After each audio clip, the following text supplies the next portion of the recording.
These are some rainbow moonstone rings that I recently finished, and I wanted to make a couple more. So today I wanted to show you how I make mine. I did already start them, but I will go step by step to tell you how I do them. First thing I did was pick out the stones.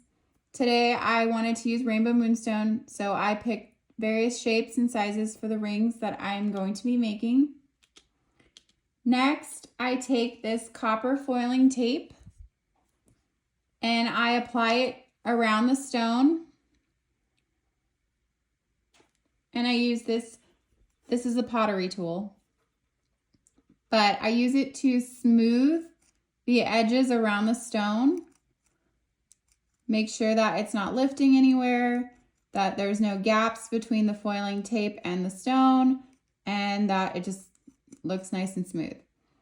Then I take this epoxy sculpt 2-part clay. It's a modeling compound. And I mix it together. Make sure that you wear gloves when you're mixing it so that you don't get any fingerprints on the back of the stones. So mix the clay, and then I apply a very thin layer to the back of the cabs, and I let them dry on wax paper, which makes it very flat. But I do have to take my Dremel and sand the edges because they're pretty rough, and I just like to go around them and sand them down. And so I'm actually going to do that off camera, and I will be right back. Okay, once the backs are sanded,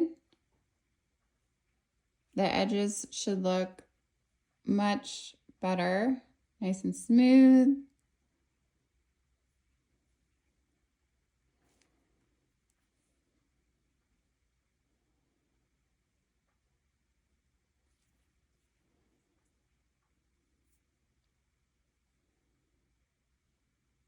Okay, so now we move on to the next step of securing the ring band to the backs of the stones. I did go ahead and make these ring bands. These are made out of 16 gauge, just bare copper wire.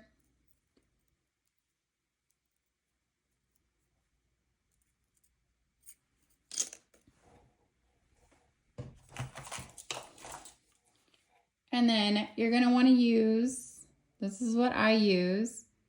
It is a UV resin. This also came from Amazon.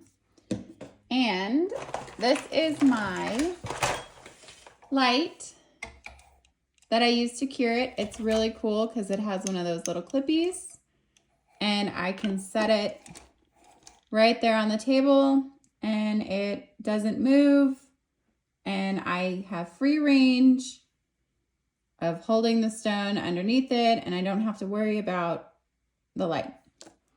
Next step is little plastic, little drop of resin,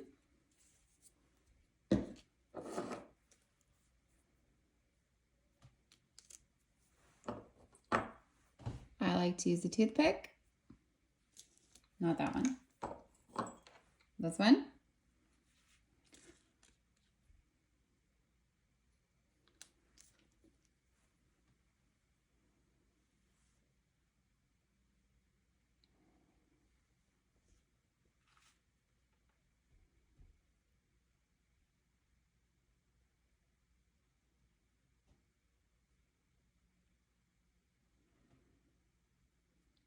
And just let the resin cure.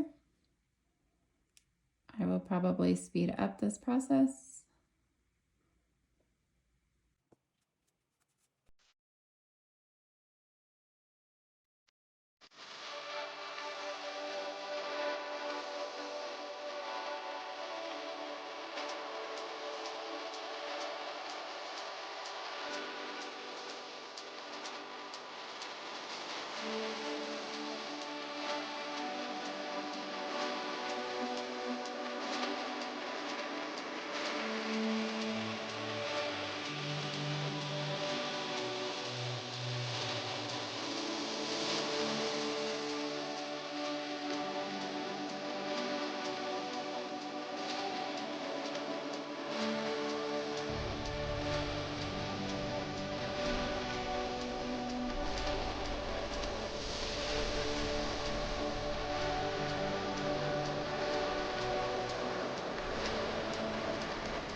this is the next step.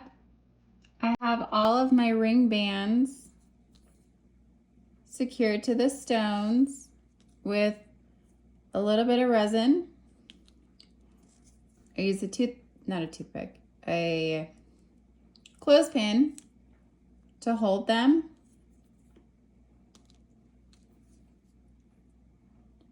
So what I do next is I take, again, a little bit of this epoxy sculpt modeling compound, and I will now put it over the resin. I do this as an extra step to make sure that my bands are secured to the stones and that the resin holds.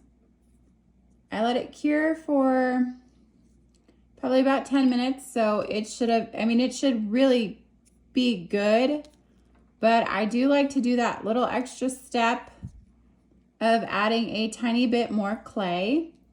So I'm going to go ahead and mix that now.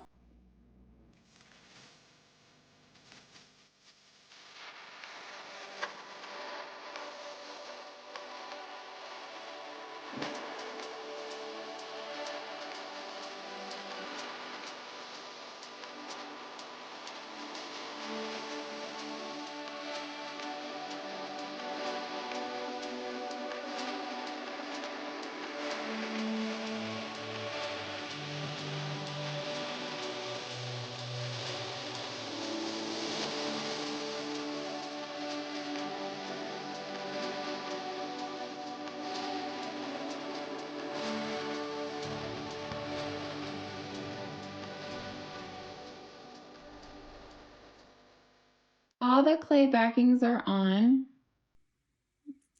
These will also be sanded once they are dry, so they don't look very pretty right now or smooth, but they will as soon as they dry. It takes about 24 hours for this epoxy sculpt clay to completely harden, so I'm going to leave these. And then I will pick back up when we sand the back of them before we move on to our next step.